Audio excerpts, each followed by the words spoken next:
Welcome to the OmniTalk Fast Five, sponsored by Takeoff, the A&M Consumer and Retail Group, and Attentive. The OmniTalk Fast Five is the podcast that we hope each week makes you feel a little smarter, and most importantly, and a little happier too. And thankful. It's thankful. It's Thanksgiving. Yeah, yes, this is our Thanksgiving podcast. It is November 23rd, 2021, the day before Thanksgiving. I am your host, Chris Walton. I'm Ann Mazinga. And we are here once again to discuss all the top headlines making waves in the world of retail. And I got to tell you, though, it's good to be back, but I am still California dreaming. Yeah. Chris, you had a big guys trip this weekend at Stanford. All the nerds got back together in one house. We did. I sort did. of, And almost. I have to tell you a few stories of this too. So first of all, we tried VR. We had the Oculus Quest going. Okay. I'm all in on the metaverse now. That stuff is crazy. I told you. It's crazy how far that technology's come. I know. But the better anecdote from the weekend. I want to hear more on that story later, but yes, what's the better anecdote from that weekend is we arrive at our Airbnb on Thursday night, me and my buddy Oven. Yes. Oven, shout out to him, loyal listener. We get there and we can't open the lock to the house. Okay. And so we realized that the code is we get this code, it's 4 numbers, and we're like, okay, this code doesn't work. Mm-hmm. And then we realized like you can't duplicate the numbers. So we're getting all Stanford dorky on this.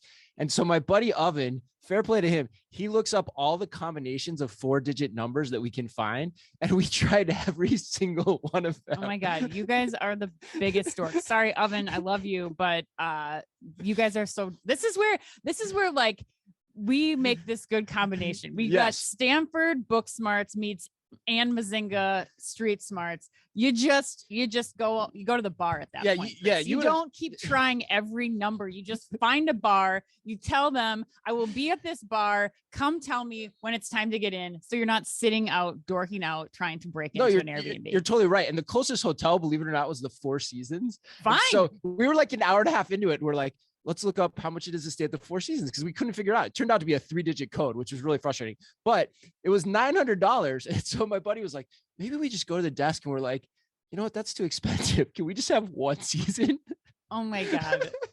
What about fall or autumn? God. Can we just have that? Get out of here. Anyway, all right, Ann. But to get back to the headlines, you have some big news this weekend. Yes, it is. We are fully in one of the biggest retail weeks of the season. It is Cyber Week, which is a week now. I mean, I feel like how long has it been a week? I can't keep Cyber Week, Black Friday, all that stuff. Cyber Month, things have been going on since the beginning of time. It feels like.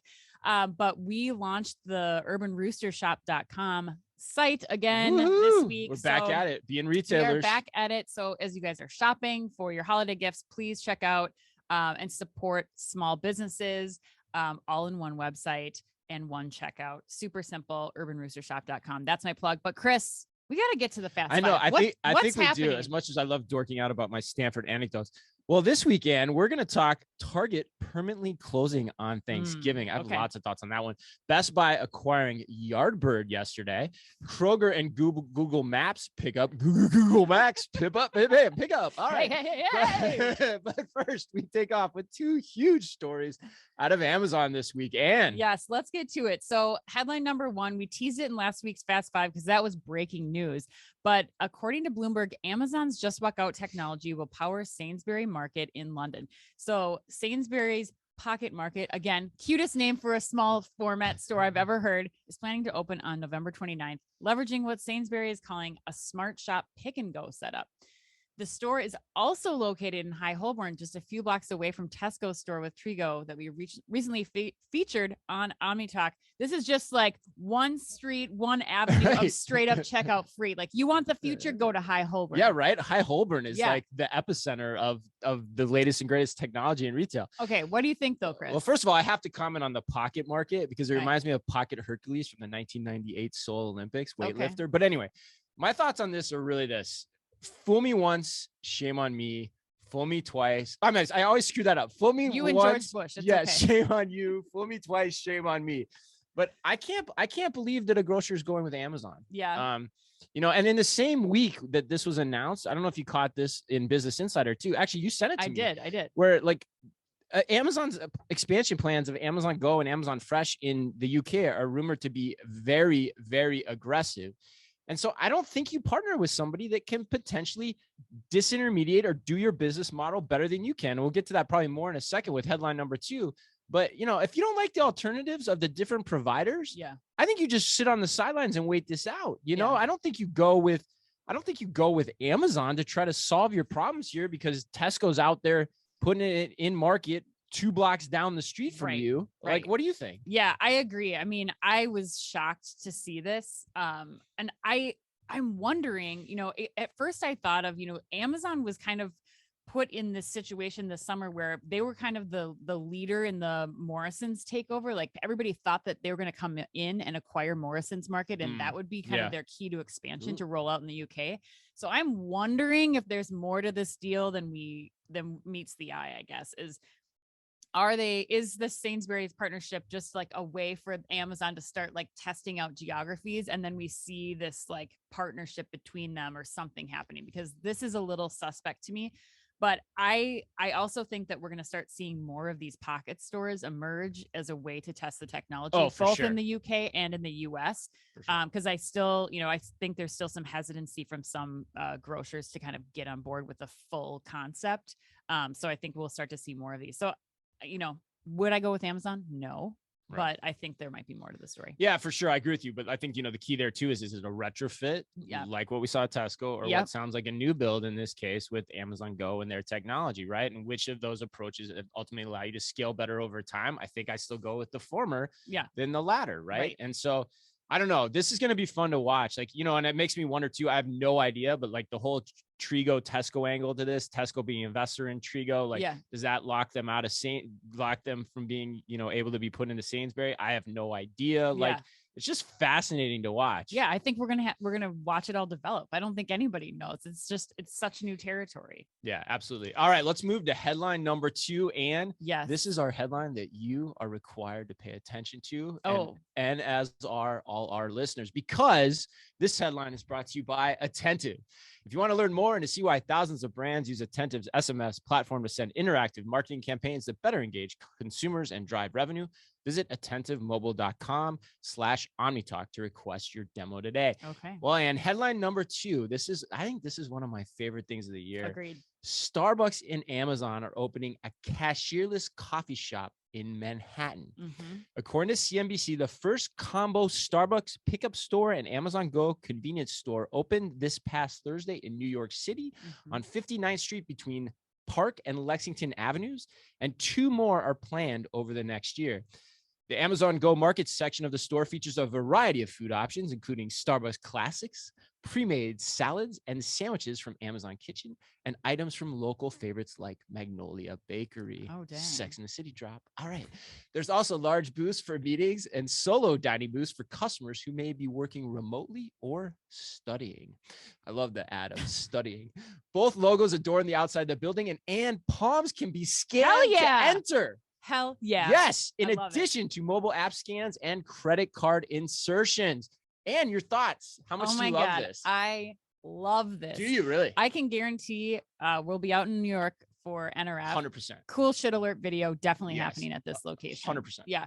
I think that we are this. Why do you love it though? Because I think that we are looking at the future of convenience stores. I think this is like the perfect example of 2 companies who have the star power, the scalability to roll this out quickly and simply across the country. I spoke with the Retail Dive this week, and we were talking about C-stores and just kind of where things were going. And one thing that this reporter mentioned that I thought was interesting is that she'd been doing some research that, some of the C-stores were scared of QSR, like that QSR was going to be taking their food business. Right. And at first I was like, I don't know. I mean, they seem like they're not playing in the same space. And then this headline came out, and I was like, yeah, actually, this is something that I would be nervous about if I was a C-store, because you do have, in theory, better prepared foods, grab and go foods, and Starbucks, which, no gas station coffee. I'm sorry, 7-Eleven, but is going to compete with Starbucks, especially the margin on the coffee that Starbucks gets. So I love this. I am really excited. I think we're going to see tons of these rolling out quickly. Yeah, I do too. I love this. Oh my God. And 4? I think that's 4 loves if you're keeping score at home. I think it just makes total sense. What's your rationale? Like, why are you loving it?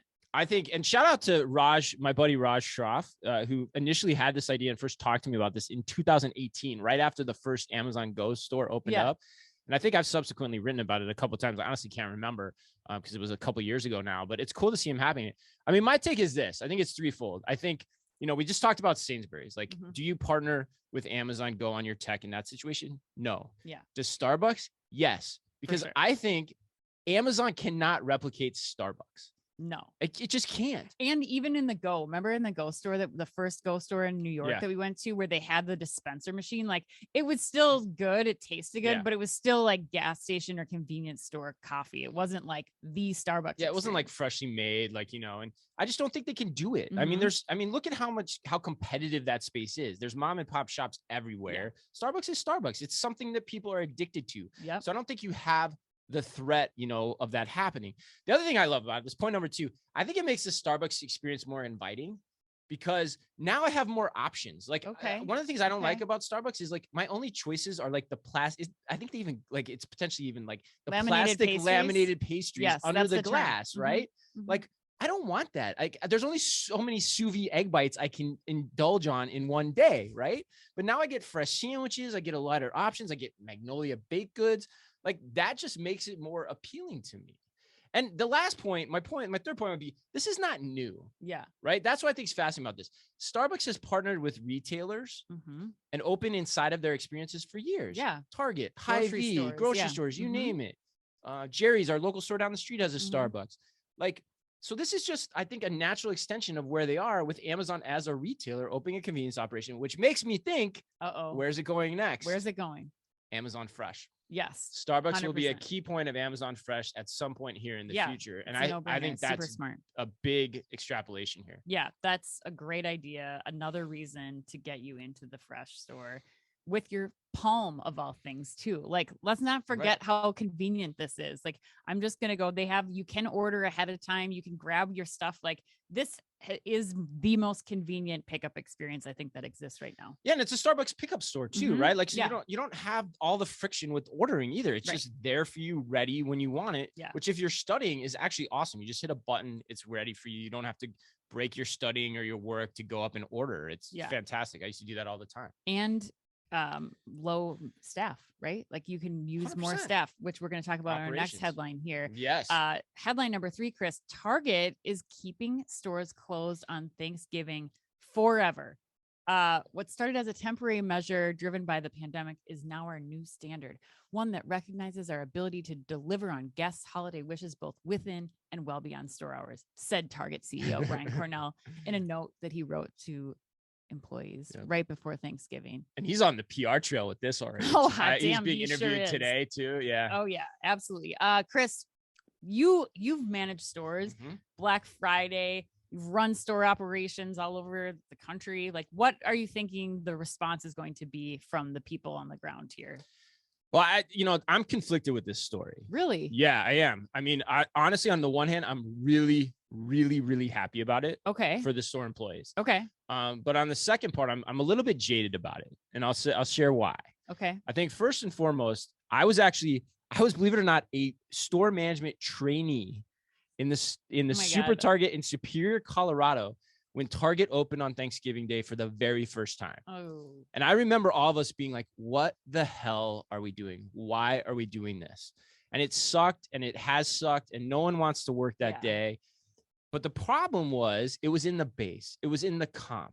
Okay, and explain that. And so by that, I mean, it was in your sales history. And so by you not opening the next year, you're automatically going to take that hit against your comp store sales. So the part that I'm jaded about is now this is because it's interesting that they're making this decision the year after it's not in the base because no one was open last year. So yeah, okay, let's take credit. Let's look good for this. But this was the year you're going to do it if you're going to do it. But if you'd really been altruistic, you probably would have shut it down many years before. Now, cool, you can have that epiphany. I'm fine with that. Right. People learn things. That's great.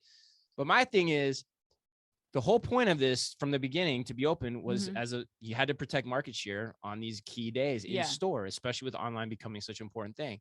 So depending on what the move Walmart makes in response to this next year, I'm curious to see how long Target holds out on this, because if they ever go back on this, I will tell you, all you loyal OmniTalk listeners, and I will slate them alive for going back on this decision, because I think it's just so disingenuous to make this announcement and potentially go back on it later. Like, if you're going to make this announcement, you better damn well hold to it forever. Yeah.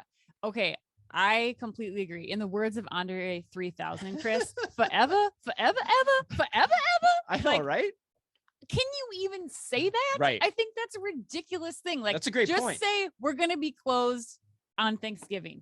Done, period. And then make the, like, that seems like something I would tell my kid, like, oh yeah, we're never going to do that. Or yeah, this is forever and whatever. Like this, how can you even say that? Brian Cornell, who knows how long he'll still be there? And what's the next CEO going to do? Like, this is the most ridiculous thing. And I think that's what makes me the most angry about this is that, like, you're making a promise to people that you cannot keep. Like, you don't know, maybe this for this next year, like you said, but you know, whatever happens with the market, whatever happens with like retail stores in general and Target's position in the market in general will change this. So, well, I think it's good this year, and I'm glad for the employees who've been, you know, working on the front lines to keep morale up for the next 6 weeks as they head into the holiday season. But I don't know. That's a great point, Ann. I love that you just said that. Like, why does it need the forever statement right now? Because you're right. The egg is not on the face of Cornell when he retires, right? And this decision has to potentially be looked at or overturned or something. Like, why do you need to say that? Right.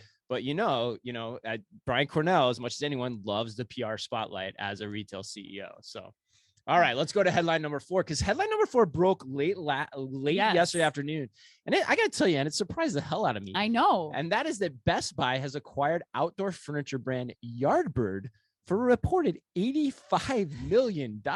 Happy Thanksgiving. Yeah, right? Yeah, happy Thanksgiving. It's going to be a nice one over at the Dillon's house. Yes. Bob Dillon, the CEO of Yardbird. But Yardbird, for those unfamiliar, specializes in premium patio sets made of sustainable materials, including things like recycled plastics. Prices start at around $2,000 for a sectional or table and chair set. The company currently operates stores in Minneapolis, Denver, Kansas City, Detroit, DC, and Philadelphia. And my question for you. Yes. How can you make sense of this? Make sense of this for me, can you? I am trying, Chris. Okay. First of all, let's talk about the price point. Yeah. The last patio set I bought was off of Craigslist. So I don't have a good comp here for, $2,000. Right. That seems expensive for it's incredibly expensive for a patio set. What are you paying for a patio set on Target.com when you were leading home? Yeah, great question. I would say your price point, the sweet spot price point, is probably in like the $700 to $1,200 range. Okay, for like a sectional, nice little coffee table setup. Okay.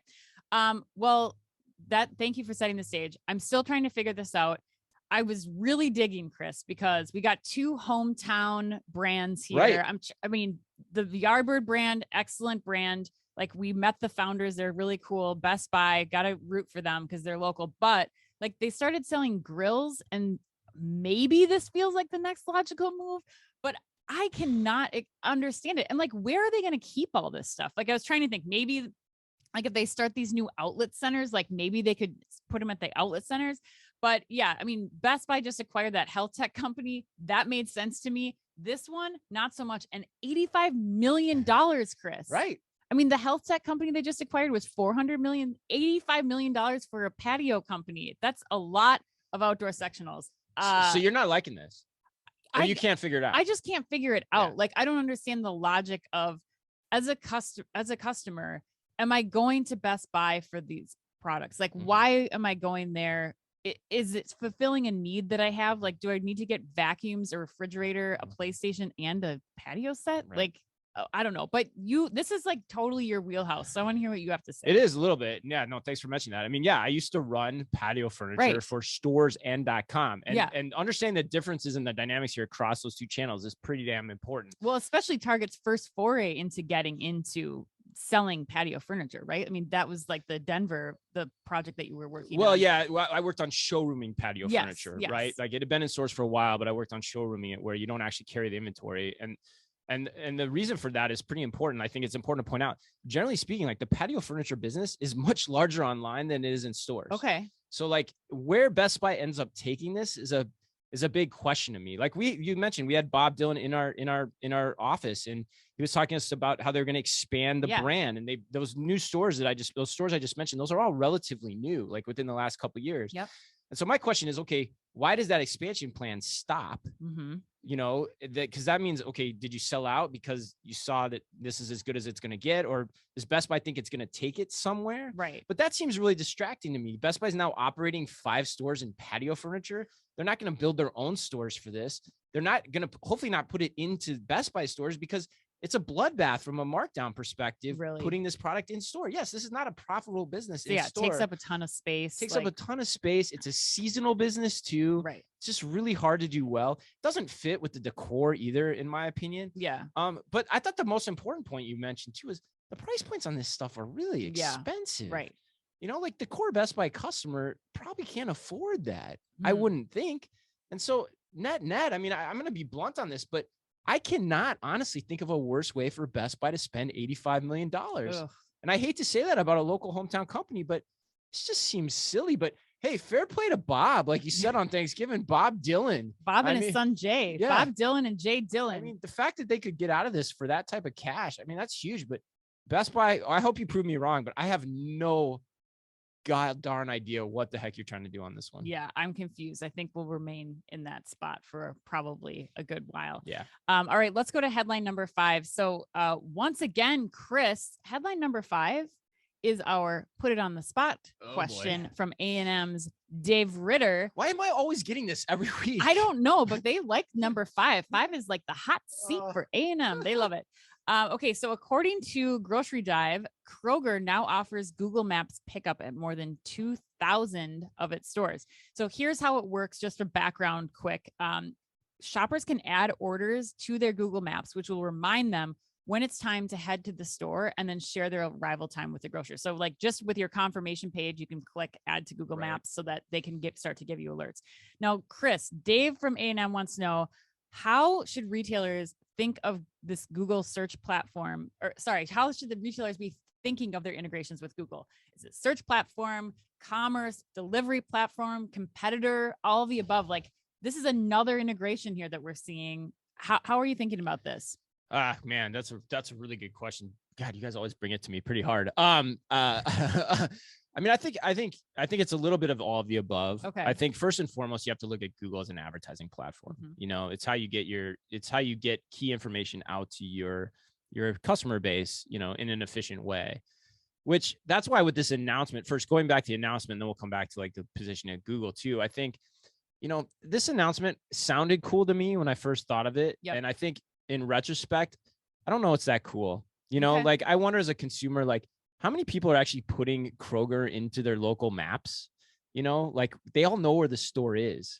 And so like, why can't I just use geofencing as the retailer or just text the retailer when I'm there or go into the retailer's app and alert them there? Why do I need this extra step of partnering with Google? So that doesn't make a ton of sense to me.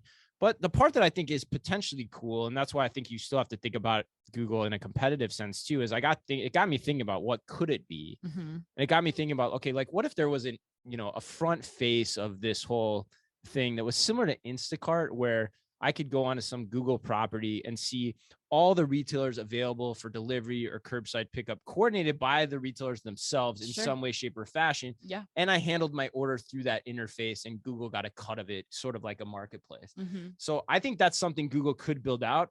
They seem to struggle with trying to get to that point in commerce with everything we've talked about. Right. But I think it's really there. So it's kind of like one of those frenemy things, which is all too often with the tech companies in terms of how retailers work. But yeah, that's how I would answer that question to David. Yeah, I think that my answer to that question to David would be like, they're right now, like you said, frenemies, I think is a good word. They're helping you use all the Google properties to collect that information about your customer and share that information back and forth, because the better that information sharing is, the better the experience is for the customer. And really the better it is for both Google and Kroger. Mm-hmm. My dream when I read this is to have like a Domino's pizza tracker for all your curbside pickup orders. So what I love about this is that, I haven't seen the tracker portion of this yet, Yeah. but my dream is that, if I'm closer than you are to the Ralphs and they see that I'm like circling and my car is running errands around that store, that they would like figure out how to prioritize my pickup order over yours if we both put it in, so that they can like capture that in the same time. And I think you could use Google Maps for something like that. That's cool. Because that's for me is the biggest flaw still in curbside pickup orders. Like, you put the order in, it's ready within 2 hours or within 4 hours. And I think that that's not enough information. Like, you need to be able to say, somebody's picking your order right now. They picked 4 out of 6 items. Like, we have that technology. And so I think that the visibility should be there for the consumer so that I can be like, okay, I can leave now. I have a half hour's worth of errands to run. I know I can pick up my order. Even though it says 2 hours, it should be ready in the next half hour. So I think having something like that and leveraging Google or Google Maps as a way to integrate that could be really cool. Albertsons is also testing this too. So you got to, I think there's something to this. However, they're both still testing smart cards. I know, right? Like, I was just going to say that. Like, Albertsons lately seems like they're thing? testing everything. Yeah. What do we do? But I see your point there. Like, for those that use it, it could lead to some operational efficiencies for the retailer behind the scenes. It could be pretty important. I think the question for me is just how many people are really using this versus is this just a PR statement that makes it sound cooler? I bet not a lot of people are using it. I doubt they are, because everyone knows where their Kroger is. All right, Ann, let's do the lightning round. Okay, Chris. Popeyes opened their first store in the UK this week, and already they're confusing Brits because they're serving biscuits, the American kind, not the cookie-like British kind, with chicken. Chris, do you think they should ditch the American buttermilk biscuits or keep them around? No, I think best of both worlds on this one. Two biscuits? Yes, I think you offer the buttermilk biscuit with chicken, and then you come up with a new innovative sandwich offering, which is the English biscuits with a fried chicken piece in between, like cookie and biscuit sandwich. Sign me like up. Like chicken and waffles? Oh, yeah, so good. Yeah, Drizzle some syrup on there. Maybe some Megan Thee Stallion hottie sauce. I was like, what's the English equivalent of the Megan Thee Stallion hot sauce from Popeyes? I have no idea what you talk about. Like Spice Girls? Maybe Spice Girls hot sauce. The Spice Girl chicken sandwich. There you go. All right, and Dyson last week introduced advanced virtual reality technology to enable its customers to experience and test Dyson technology hands-on from their own homes using a VR headset. How much would you enjoy VR vacuuming? There's a lot more I'd rather do in VR than vacuum. So personally, this is not for me. That's one idea that definitely loses suction. That's terrible. Okay, Chris, Dollar Tree is pivoting to a model selling $1.25 items to account for inflation. Do you think it's fair for Dollar Tree, Dollar General, and others to stick to their existing names, or should they be required to now pivot to $1.25 Tree? That is a good question. There's a lot of truth to advertising in this one, right? Like, yes. I mean, I think they should just go with what it is. Call it Dollar Tree plus inflation going forward. All right. Well, number 4, Walmart will be hosting the first ever shoppable live stream on Twitter with Jason Derulo this Sunday at 7 p.m. Eastern time. Are you tuning in? I might do it. I think we have to. Jason Derulo. I mean, I don't know what he's peddling, but if he's gonna sing like "You're the one I want me," like I'll be dancing. He wants you there, right? Yeah. Oh God, he does want us there. Absolutely. All right. Happy birthday today to Katherine Heigl of Grey's Anatomy fame, Sarah Hyland of Modern Family, and do you know who this is? Dwight Schultz. No idea. Howling Mad Murdock from the A-Team. You're gonna have to. Did you watch the A-Team? That was with Mr. T, right? Yeah. Okay, yeah, I did. You knew Murdock then. All right, yeah. He's the crazy one. Flies the helicopters. It's like they always broke him out of the psychiatric ward. All right. Anyway, remember, if you can only read or listen, children's show. That was such a good show. Such a good show. Remember, if you can only read or listen to one retail blog in the business, make it OmniTalk. Our Fast 5 podcast is the quickest, fastest rundown of all the week's top news. And our twice weekly newsletter tells you the top 5 things you need to know each day.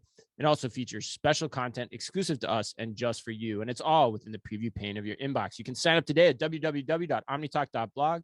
Thanks as always for listening in. Please remember to like and leave us a review wherever you happen to listen to your podcast or on YouTube. And of course, as always, be careful out there. And happy Thanksgiving, everybody. Happy Thanksgiving. The OmniTalk Fast 5 is brought to you with the help and support of the A&M Consumer and Retail Group. The A&M Consumer and Retail Group is a management and consulting firm that tackles the most complex challenges and advances its clients, people, and communities towards their maximum potential. CRG brings the experience, tools, and operator-like pragmatism to help retailers and consumer products companies be on the right side of disruption. And Takeoff. Takeoff is transforming grocery by empowering grocers to thrive online. The key is micro-fulfillment, small robotic fulfillment centers that can be leveraged at a hyperlocal scale. Takeoff also offers a robust software suite so grocers can seamlessly integrate the robotic solution into their existing businesses. To learn more, visit takeoff.com.